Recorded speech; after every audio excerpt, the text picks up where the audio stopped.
اس سے قابل وزیر اعظم شہباز شریف کی ترک صدر سے ملاقات میں باہمی تعاون کے تمام شعبوں پر تفصیلی تبادلہ خیال کیا گیا۔ دونوں رہنماؤں نے پاکستان اور ترکی کے درمیان $5 ارب کے تجارتی ہدف کے حصول کے عزم کا اعادہ کیا۔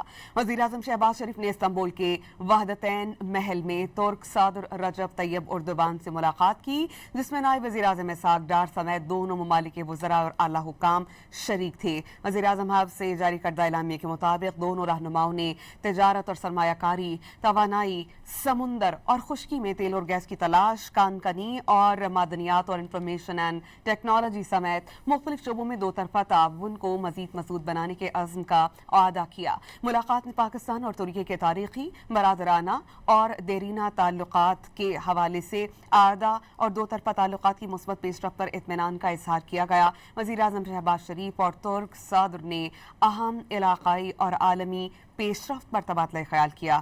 صدر رجب طیب اردوان نے ایران اور امریکہ کے درمیان پاکستان کی ثالثی کی کاوشوں کو سراہا۔